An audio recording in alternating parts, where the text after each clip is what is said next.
అందరికీ నమస్కారం. Welcome to Leo. మొత్తానికి ఆంధ్రప్రదేశ్ శాసనసభ డిప్యూటీ స్పీకర్గా రఘురామకృష్ణరాజు గారు అయితే ఈరోజు పదవిని చేపట్టడం జరిగింది. అయితే ఈయన డిప్యూటీ స్పీకర్ హోదాలో ఉండగా జగన్మోహన్ రెడ్డి గారు ఒకవేళ భవిష్యత్తులో అసెంబ్లీ శాసనసభ సమావేశాలకు హాజరవుతే పరిస్థితి ఏ విధంగా ఉండబోవచ్చు? నిజంగా రఘురామకృష్ణరాజు గారు ఆయన వ్యాఖ్యలతోనే చాలా వ్యంగ్యంగా మాట్లాడుతుంటారు. ఇక జగన్ గారు వస్తే ఏ విధంగా ఉండబోతుంది?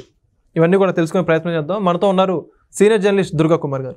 సార్ నమస్కారం అండి. నమస్కారం వెంకట్ గారు, మన వీక్షకులు కూడా నమస్కారం. సార్ మొత్తానికి త్రిబులర్ రఘురామకృష్ణరాజు గారు డిప్యూటీ స్పీకర్గా ఆయన పదవి బాధ్యతలు చేపట్టడం జరిగింది. మొత్తానికి ఆయన డిప్యూటీ స్పీకర్ హోదాలో ఒకవేళ అసెంబ్లీ సమావేశాలకు సంబంధించి ఏ విధంగా ఉండబోచ్చు అంటారు శాసనసభ? అన్నిటికన్నా మించి వెంకట్ గారు ఆయన చాలా ఇబ్బందులు ఎదుర్కొని గతంలో వైఎస్ఆర్సీపీ ప్రభుత్వంలో ఆయన నర్సాపురం వైఎస్ఆర్సీపీ ఎంపీగా ఉండి 3rd డిగ్రీ ఫేస్ చేసి భౌతికంగా మానసికంగా తీవ్రమైన వ్యధకు గురయ్యి మళ్ళీ ఇప్పుడు మంచి రోజులు వచ్చినాయి అన్నట్టుగా మళ్ళీ టీడీపీలో చేరి డిప్యూటీ స్పీకర్ పదవిని అధిష్ఠించినందుకు ఇవాళే యాదృచ్ఛికంగా ఆయన పదవీ ప్రమాణ స్వీకారం చేసిన ఈ శుభ సందర్భంలో ఆయన్ని వ్యక్తిగతంగా మన ఛానల్ తరఫున అభినందిద్దాం ఫస్ట్. ఎందుకంటే ఆయన పడ్డ బాధ మామూలు కాదు. ఒక 5 సంవత్సరాల పాటు సొంత పార్టీకి వ్యతిరేకంగా ప్రజా వ్యతిరేక చర్యల్ని ఎండగడుతూ వివిధ మాధ్యమాల్లో నిర్విరామంగా పోరాడాడు. తర్వాత పార్టీ నుంచి కూడా అట్లాంటి దాడుల్ని ఆయన ఎదుర్కొన్నాడు. ఆయన ఏ రోజు కూడా ప్రశాంతంగా నిద్రపోలేని పరిస్థితి, హైదరాబాద్ కూడా రాలేని, పక్క రాష్ట్రం కేంద్ర రాజధాని హైదరాబాద్ కూడా రాలేనంత భయంకరమైన పరిస్థితుల్లో ఆయన మీద పోలీస్ నిఘా అంత ఎక్కువగా ఉండేది. అటువంటి పరిస్థితుల నుంచి బయటపడి ఇవాళ గర్వంగా డిప్యూటీ స్పీకర్ స్థానాన్ని ఆంధ్రప్రదేశ్ నూతన శాసనసభలో కూర్చోవటం అంటే ఒక గండం బయటపడి మళ్ళీ ఒక మంచి రోజులు చూస్తున్నాడు. కానీ ఆయనకి ఇది మంచి రోజులే, కానీ జగన్మోహన్ రెడ్డి గారికి ఇది ఒక గండంగా మారింది. ఇప్పుడు అంటే తర్వాత ఏమో ఇప్పుడు ఆయన్ని ఎంత వేధించాడో ఇవాళ అదే వ్యక్తి ఏమో డిప్యూటీ స్పీకర్గా ఆ స్థానంలో కూర్చుని ఈయన పులివెందులకు శాసనసభ్యుడిగా కేవలం ఒక 10 మంది సభ్యులకి ఒక పక్షం కాంగ్రెస్ పక్షం నాయకుడిగా, ప్రతిపక్ష కాదు సుమా, కాంగ్రెస్ పక్ష నాయకుడిగానే ఉండాల్సి వస్తుంది వస్తే. ఇప్పుడు ఆయన్ని ఆ సభలో ఎదుర్కోవటం, తర్వాత గతంలో ఎవరినైతే అవమానకరంగా మాట్లాడాడో, మేము 151 మంది ఉండాం, మీరు 22 మంది మేము లేచి నుంచుంటే మీరేమవుతారు, లేదు మీ 3 సభ్యుల్ని కనుక నేను యువతలకు మార్చేసుకుంటే నీ ప్రతిపక్ష పదవి కూడా కోల్పోతావని చంద్రబాబు నాయుడు గారు ఆయనకు తండ్రి లాంటి వయసు ఉన్న వ్యక్తిని చాలా హేళనగా మాట్లాడాడు. తర్వాత ప్రతిపక్షానికి చెందిన నాయకుల్ని, జనసేనకు చెందిన నాయకుల కుటుంబ సభ్యుల్ని కూడా హేళనగా మాట్లాడేందుకు ప్రోత్సహించి ఆయన కూడా ఒక మామూలు సభ్యుడిలాగా ఒక ముఖ్యమంత్రిని సభకు నాయకుడిని అని మర్చిపోయి ఒక వెకిలిగా వ్యవహరించి ఇవాళ అదే సభలో తను కేవలం 11 మంది సభ్యులతో రావటం, ప్రతిపక్ష హోదా కూడా లేకపోవటం, వాళ్ళు 151 కూడా కాదు 164 మంది కూటమి సభ్యులు ఉన్నారు. ఇవాళ అంత హేళన చేసిన సభలో అంతకన్నా హేళనకి గురి కావాల్సి వస్తుందన్న వ్యధతో ఎన్నికల్లో ఎప్పుడైతే 11 శాసనసభ్యులు ఎన్నికయ్యారో నేను శాసనసభకి వెళ్ళను, కేవలం బయట నుంచి మాత్రమే నేను విమర్శలు చేస్తాను, బయట నుంచి మాత్రమే ప్రెస్ కాన్ఫరెన్స్లు పెడతాననే స్థాయికి వచ్చాడంటే అది ఎప్పుడూ ఎక్కడా కూడా మనం విని ఉండాల. ఎవరైనా ప్రజలు ఇచ్చిన బాధ్యతని శిరసా వహిస్తున్నామని చెప్తారు. అది మేము పాటించి వాళ్ళు ఇచ్చిన బాధ్యతని విజయవంతంగా నెరవేరుస్తాం, బాధ్యతాయుతంగా నెరవేరుస్తాము, మా బాధ్యతల నుంచి తప్పుకునే ప్రసక్తే లేదు, ఎటువంటి పరిస్థితులైనా ఎదుర్కొంటామని చెప్తారు ఎవరైనా ధైర్యంగా. సభలో ఒకవేళ మేము హేళనకి గురి అవ్వాల్సి వచ్చినా కూడా అది ప్రజలే చూస్తారు వాటన్నిటినీ, రేపు ప్రజలే న్యాయ నిర్ణేతలు 2029 నాటికి అని చెప్తారు ఎవరైనా. కానీ ఈయన అది ఫేస్ చేయడానికి సభలోకి వెళ్ళటలేదు, ప్రజలు ఇచ్చిన తీర్పుని నేను శిరసా వహిస్తున్నాను అనలేదు. తర్వాత నాకు ప్రజలు ఇవ్వని ప్రతిపక్ష హోదా నేను రాజ్యాంగ వ్యవస్థల దగ్గరికి వెళ్ళి భిక్షం పట్టుకులాగా పళ్ళెం పట్టుకుని వెళ్తే ఇస్తారా? అన్ని వ్యవస్థల్ని తలుపు తట్టాడు, నాకు ప్రతిపక్ష హోదా ఇవ్వండో అని. దానికి తోడు ఆయన కర్మ ఏంటంటే స్పీకర్గా ఉన్న అయ్యన్న పాత్రుడు గారిని కూడా ఆయన చాలా ఇబ్బందులకు గురి చేశాడు. ప్రహరీ గోడ కూల్చడం, అర్ధరాత్రి వెళ్ళి అరెస్ట్ చేయటం, ఆయన ఏదో అంతర్జాతీయ గజి దొంగలాగా. ఆయన ఎందుకంటే ఆయన్ని ప్రజల ముందు పలసం చేయాలని తప్ప ఏం లేదు. అదేమన్నా పెద్ద ఖరీదైన భూమిని ఆయన ఆక్రమించుకున్నాడా? వాళ్ళ కుటుంబమే అనేక వందల వేల ఎకరాలని పేదలకు పంచిపెట్టిన కుటుంబం. వాళ్ళు వెళ్ళి ప్రజలకి సంబంధించిన కాలువని, పంట కాలువని ఆక్రమించుకునే పరిస్థితి ఎందుకు ఉంటుంది? కానీ ఆయన ఏదో ఒక విధంగా ప్రజల ముందు, అదే ప్రజలు, నర్సీపట్నం ప్రజలు ఆయన కాసుకున్నారు. ఆయన అరెస్ట్ చేసి తీసుకెళ్ళడానికి ఎట్టి పరిస్థితుల్లోనూ వీలు లేదని మొత్తం అడ్డంగా నుంచున్నారు. ఎంతమంది ఫోర్సెస్ను పంపినా ఎదుర్కొన్నారు. అది ఇప్పుడు మళ్ళీ ఆయనే స్పీకర్గా ఉన్నప్పుడు అధ్యక్ష అనాలి, ఆయనకు నమస్కారం పెట్టాలి, ఆయన వస్తే నిలబడాలి, అదొక బాధ. ఇప్పుడు ఈయన చేత దెబ్బలు తిని, ఈయన చేత ఇన్ని హింసలో గురయ్యిన వ్యక్తి మళ్ళీ వాళ్ళ డిప్యూటీ స్పీకర్ పదవిలోకి రావటం అనేది ఎట్లా ఉంటుందంటే మూలుగుతున్న నక్క మీద తాటికాయ పడ్డట్టుగా అయ్యింది వాళ్ళ జగన్మోహన్ రెడ్డి గారి పరిస్థితి. అంటే ఇది విచిత్రమైన విధి రాత అంటారు చూసారా, God script of the God అన్నట్టు. ఇప్పుడు ఆయన ఈ పరిస్థితుల్లో ఒకవేళ రేపు ఏదన్నా సమర్థించుకుని సభకి వెళ్దామంటే స్పీకర్ లేని టైంలో అన్న వెళ్ళి అర్హత కాబట్టి అనర్హత అవుతుంది. కంటిన్యూస్గా కనుక శాసనసభకి కనుక హాజరు కాకపోతే సభ్యత్వాలు రద్దు అయిపోతాయి. అది రాజ్యాంగ పరంగా. అంటే ఇప్పుడు ఈయనకు ఒకవేళ రాబోయే కాలంలో ఒకవేళ అసెంబ్లీ సమావేశానికి హాజరు కాకపోతే ఆ శాసనసభ పులివెందుల ఎమ్మెల్యే హోదా కూడా ఉండదు, అందరిది పోతుంది. ఇప్పుడు ఇతను చెడిచింది కాక తాను చెడ్డ కోతి వనమల్లా చేరిసిన దాన్ని మిగిలిన 10 మందిని కూడా వెళ్ళనివ్వట్లా. 5-6 మంది అసలు కొత్తగా ఎన్నికైన వాళ్ళు అసలు శాసనసభలోకి వెళ్ళాలని ఉవ్విళ్ళు ఓరుతున్నారు. ప్రభుత్వ విధానాల మీద మాట్లాడాలని, వాళ్ళ నియోజకవర్గ సమస్యలు చెప్పాలని, మాట్లాడాలని ఉవ్విళ్ళు ఓరుతున్నారు.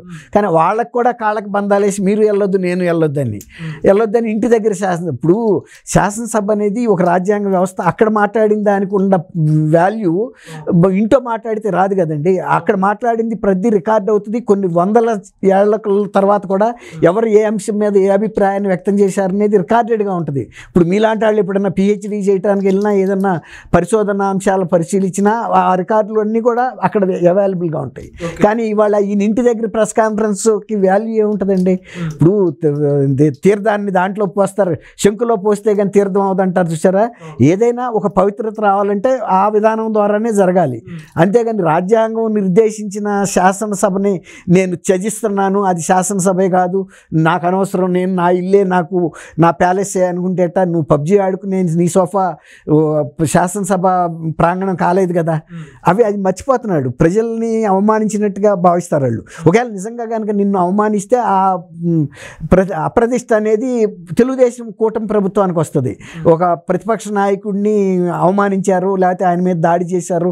ఒకప్పుడు వీళ్ళు భౌతికంగా దాడి చేయడానికి కూడా చంద్రబాబు నాయుడు గారి మీదకి దూసుకెళ్ళిన సందర్భం కూడా ఉంది అసెంబ్లీ సాక్షిగా. ఆయన దాన్ని ఫేస్ చేయడానికి సిద్ధపడ్డాడు. ఎందుకంటే ఈ ప్రజల కోసం నేను ఇవాళ ఇక్కడ నిలబడ్డాను. ఒకవేళ నా మీద దాడి జరిగితే అది ప్రజల మీద జరిగిన దాడి తప్ప నా మీద జరిగిన దాడిగా నేను భావించనని కూడా ఆయన సిద్ధపడిపోయాడు.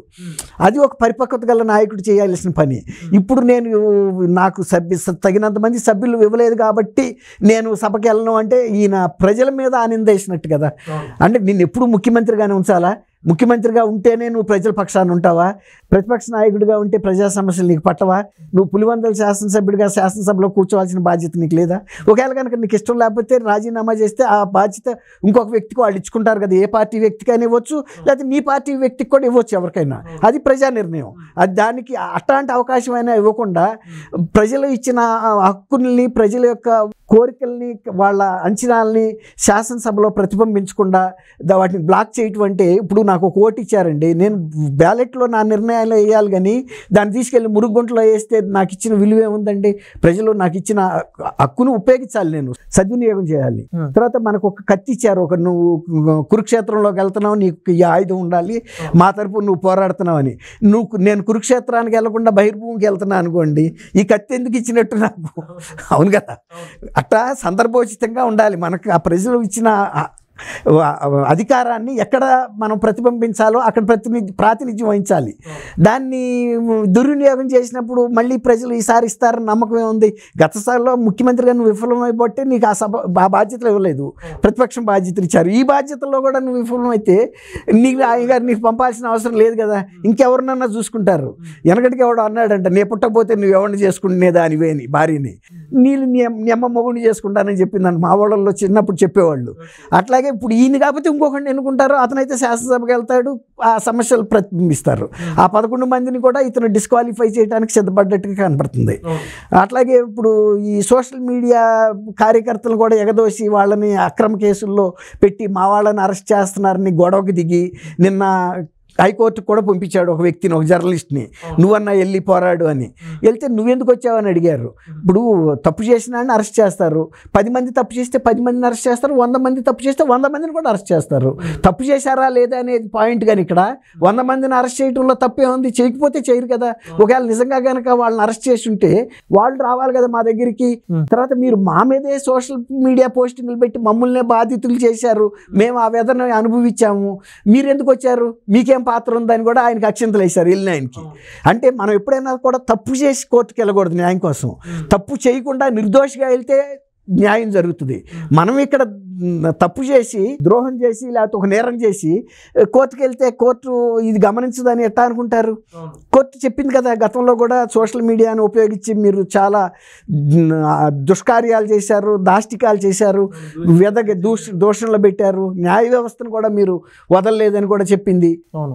అది వాళ్ళు గమనించాలి. అంతేగాని ఇతర వ్యవస్థలు మనం పిల్లి పాలు తాగుతా ఇతరులకు గుర్తించలేదు గమనించలేదు అనుకోవటం తప్పు. ప్రజలు అన్నీ గమనించారు. ప్రజలు ఇప్పుడు ముఖ్యమంత్రిగా తను చేసిన తప్పులకే కదా శిక్ష వేసి 151 నుంచి 11 స్థానాలకు పెట్టి ముఖ్యమంత్రిగా నువ్వు తగవని చెప్పింది. అదే నువ్వు అంతకుముందు నీ బాబాయిని చంపారని నువ్వు ఏడుపులు ఏడ్చినప్పుడు నిజంగానే చంపారేమోనని నమ్మారు నిన్ను. కానీ మళ్ళీ 24లో కూడా అదే వేషం వేస్తే నాయన పులి వచ్చాయంటే రోజు నీ బాబాయిని చంపింది వాళ్ళు కాదు నీ కుటుంబ సభ్యులని కోర్టులు కేసులు అన్నీ జరుగుతున్నాయి కదా. ఆఖరికి మీ కుటుంబ సభ్యులు కూడా బయటకు వచ్చి చెప్పారు. ఇవన్నీ కూడా అయిన తర్వాత కూడా ప్రజలు మభ్య పెట్టడానికి చేస్తే అన్ని కాలాల్లో అందరినీ మభ్య పెట్టడం ఎవరికి సాధ్యం కాదు. కొంతకాలం కొందరికి మాత్రమే కొంతకాలం జరుగుతుంది, కొంతమందిని మభ్య పెడతాం. ఎప్పుడైనా ఒక తత్వవేత్త చెప్పినట్టు ఆ తత్వవేత్త చెప్పిన విషయాన్ని మర్చిపోయి ఈయన ఏమనుకుంటున్నాడు అంటే అన్ని కాలాల్లో అందరినీ అన్ని వేళల్లోనూ నేను మోసం చేయగలను అనుకుంటున్నాడు. పార్టీ కార్యకర్తలు నాయకులకు అర్థమై దూరంగా జరిగి వెళ్ళిపోయారు. ఇప్పుడు వాసిరెడ్డి పద్మల అంటే 5 సంవత్సరాలు మహిళా కమిషన్ అధ్యక్షురాలుగా ఉండి చైర్పర్సన్గా ఆమె చెప్పింది కదా, ఈ మనిషి బయటికి చెబుతుందో ఒకటి లోపల వేరేగా ఉన్నాడు, ఇతను చెప్పింది విని నేను నమ్మాను, 10 ఏళ్ల తర్వాత కూడా ఆ మనిషిలో మార్పు రాలేదు, ఇక రాదు కూడా. అతనికి అసలు ఒక రాజకీయ పార్టీని నడిపే అర్హత ఏ విధంగా కూడా లేదు. ఇక ఈ పార్టీని అతను అధికారంలోకి తీసుకురావటం కానీ ప్రజల మన్నలు పొందగలగటం కానీ జరగదు. ఎందుకంటే కార్యకర్తలు అవి నాయకుల మాటే ఆయన వినడం. ఒక తప్పు జరిగినప్పుడు తప్పు అంటే ఒప్పుకోడు, తను చేసిన తప్పే ఒప్పు అంటాడు. అంటే తను పట్టిన కుందేలికి 3 కాళ్ళు అంటే 3 కాళ్ళు. దాంతో ఇక రాజీ పడ్డావు. ఇలాంటి వ్యక్తిని కుటుంబ సభ్యులు కూడా దూరంగా పెట్టారు. కుటుంబ సభ్యులను కూడా రాజకీయంగా ఉపయోగించుకుని అవతల పడేశాడు, చెల్లిని తల్లిని. అది అతనికి వెన్నతో పెట్టిన విద్య. కాబట్టి ఇట్లాంటి వ్యక్తిని ఎవరు నమ్ముతారో కుటుంబ సభ్యులే నమ్మనప్పుడు అని కూడా ఆమె కుండబగలు కొట్టినట్టు చెప్పింది. ఇటువంటి ద్వంద్వ ప్రమాణాలు ఉన్న వ్యక్తిని ఆ వ్యక్తిత్వాన్ని ప్రజలు మోసపోకుండా ప్రజలను అప్రమత్తం చేసేందుకైనా కూడా నేను రాజకీయాల్లో కొనసాగి తీరతాను అని కూడా నిర్ద్వందంగా చెప్పింది ఆమె. కాబట్టి ఇప్పుడు జగన్మోహన్ రెడ్డి గారు మీడియా కార్యకర్తలను రెచ్చగొడితే శ్రీరెడ్డి ఎట్లా తిట్టమంటే అట్లా తిట్టింది. ఇవాళ నీ కాళ్ళు పట్టుకుంటా లోకేష్ అన్న ఆ అన్న పవన్ అన్న తప్పు జరిగిపోయింది, నన్ను ఏం చేయొద్దు, నా వెనకాల ఎవరో ఇంకా పిల్లలు ఉన్నారు పెళ్ళిళ్ళు అవ్వాల్సిన వాళ్ళు, వాళ్ళ పెళ్ళిళ్ళు కావు నన్ను అరెస్ట్ చేస్తే అంటే ఇప్పుడు మాట్లాడుతుంది. ఆమె తిట్టిన తిట్లు అసలు బూత్ పదాలకి పర్యాయ పదం అంటే శ్రీరెడ్డి బ్రాండ్ అంబాసిడర్ అయిపోయింది. ఆ రోజు ఆమె కళ్ళు కనపడలా, కళ్ళు పసరలెక్కిని మదం ఎక్కింది, మదపు మాటలు మాట్లాడింది. మహిళా లోకం కూడా ఊసిపెట్టింది. అసలు ఈ అమ్మాయిని ఒక ఆడ మనిషిగా కూడా ఎవరు గుర్తించారు, సమాజం నుంచి పక్కన పెట్టేశారు. తర్వాత సొంత కుటుంబ సభ్యులు కూడా చెప్పారు అసలు ఆ అమ్మాయికి మా కుటుంబానికి సంబంధం లేదని. అదొక సాంప్రదాయ కుటుంబం. మరి ఆ కుటుంబంలో తులసి వనంలో గంజాయి మొక్కలాగా మరి ఎట్టా పుట్టిందో మనకు తెలియదు. పాప వాళ్ళ తల్లిదండ్రులను అయితే మనం అనలేము, వాళ్ళైతే సాంప్రదాయబద్ధంగానే ఉన్నారు. మరి ఈ అమ్మాయి చూస్తే అన్నీ తెగిచ్చేసింది. నాకు ఆడితో అక్రమ సంబంధం ఉంది, వీడితో అక్రమ సంబంధం ఉందని కూడా డైరెక్ట్గా చెప్పేసేది. ఏది దాపరికం లేదు. అట్లాంటి ఆడ మనిషిని మనం ఈ మధ్యకాలంలో కూడా ఎక్కడ కూడా చూడాల. అటువంటి వాళ్ళందరినీ మళ్ళీ కూడబట్టుకుని ఎట్టాగొట్టా ముందుకెళ్ళాలి ఈ అబద్ధ ప్రచారాలతో అని చేసే ప్రయత్నాలు కూడా ఫలిస్తాయనైతే నేను అనుకోవటం లేదు వెంకట్ గారు. ఖచ్చితంగా సార్. ఇప్పటికే త్రిపుల్ గారికి డిప్యూటీ స్పీకర్ ఇచ్చాక ఇంకా అసలు జగన్మోహన్ రెడ్డి రాడు అని చెప్పేసి హోమ్ మినిస్టర్ గారు కూడా మాట్లాడుతున్నారు. బెట్టింగ్ వేసుకుంటున్నాడు 11 రూపాయలు అని చెప్పేసి కూడా వైరల్ అవుతాం. గతంలో ఎలక్షన్ల మీద వేసుకున్నారు, ఇప్పుడు మీరు అన్నట్టు దీని మీద వేసుకుంటారు. బెట్టింగ్ కాదేది అనర్హం అంటారు చూసారా. ఇప్పుడు నిజంగానే ఆయన ఒక పుల్లాగా ఉంది. ఆయనకి 2 పుల్లులు అయినాయి. ఒక పుల్లు అనుకుంటే 2వ పుల్లు కూడా వచ్చింది. ఏ పీకు తింటాయా అని భయం. అవి పీకపోవచ్చు కానీ ఇతరులో ఆ భయం అయితే వచ్చింది. రెండు పులుల మధ్య జగన్ అన్నట్టుగా ఉంది ఇప్పుడు పరిస్థితి. ముందు నువ్వు వెనక్కొయ్యిలాగా. అవును, తన పైకి ఎక్కితే ఈ రెండు పుల్లు ఏం చేయాలి? నోతులో కూర్చోవాలా, గోతులో కూర్చోవాలా, పైకి రావాలా, మూడుగు సమస్యలుగానే ఉన్నాయి. అదే సామెతగా ఉంటుంది, పెనం మీద నుంచి పొయ్యి మీద బడ్జెట్. ఇలా ప్రతి ఒక్కటి జగన్మోహన్ రెడ్డి గారికి ఆ సామెతలన్నీ ఇప్పుడు అదే గుర్తుంది. కాదు, రేపు కనుక రేపు సుప్రీంకోర్టులో ఆయన బెయిల్ రద్దు అయితే అసలు ఆ పెద్ద కేసులు విచారణ వచ్చిందంటే అసలు జీవితకాలంలో బయట కూడా ఉండకపోవచ్చు. అదొక డెమాస్కస్ సోర్డ్ లాగా మెడ మీద ఏలాడుతూ ఉంది ఆయనకి నిరంతరం. అది ఎప్పుడైనా పడవచ్చు. ఏంటండి జగన్మోహన్ రెడ్డి గారు పాపం బ్యాట్ టైం ఏంటో, పక్క కేసులు, పక్క తల్లి చెల్లి, రాష్ట్రంలో జనాలు ఓడించారు. అసెంబ్లీ కదా వెంకట్ గారు, ఇది ఆయన ఏదైనా కనుక ధైర్యంగా ఒప్పుకుని ప్రజల ముందు నేను చేసిన తప్పులు, నేను మీ తరపున ప్రతిపక్ష బాధ్యతలు చేస్తాననే ఏదో ఒకటి ఎక్కడోసారి ఎదుర్కోవాలి. అవ్వాబోవా రెండు రావు. ఆయన డబ్బుగా సంపాదించుకున్నాడు, మళ్ళీ అధికారం కూడా అక్రమంగా పొందాలని చూస్తున్నాడు. పోనీ ఒకవేళ నువ్వు డబ్బుగా 1000 కోట్లు సంపాదించుకున్నావు, 1,00,000 కోట్లు, దాంతో తృప్తిపడి అటుండు. అది కావాలి, మళ్ళీ ఇటు అధికారం కూడా కావాలంటున్నాడు. అవ్వాబోవా రెండు, అది సాధ్యం కాదు కదండి. ప్రజలు ఏదన్నా ఒకటి అడుగు ఇస్తారు, ఇచ్చేశారు. కానీ ఇంకా మళ్ళీ కూడా ఇంకొకసారి ముఖ్యమంత్రి అంటున్నాడు. ఒకసారి అడిగాడు కానీ తృప్తి పడతల్లా. ఇప్పటికి పడిన ఈ 5 ఏళ్లలో సంపాదించిన దాని మీద ఇంకెవరు దృష్టి పెట్టలా, ఏ దర్యాప్తు సంస్థ కూడా పెట్టలా. అవి పెడితే ఇంకెంత వస్తుందో తెలీదు. తండ్రి చీఫ్ మినిస్టర్గా ఉన్నప్పుడు జరిగిన క్విడ్ ప్రోకో కేసులు మాత్రమే ఇప్పుడు కేసులు ఫైల్ అయ్యి ఉన్నాయి. ఆ తర్వాత ప్రభుత్వ జప్తులో ఉన్నాయి, ఇంకా రాలా. ఈ గంట అయితే ఎన్ని వస్తాయో మనకు తెలియదు. చూద్దాం సార్ రానున్న రోజులు ఏం జరగనుందో. థ్యాంక్ యూ సార్, ధన్యవాదాలు. థ్యాంక్ యూ వెంకట్ గారు. మన వీక్షకులు కూడా నమస్కారం. Please subscribe to Leo news for more videos.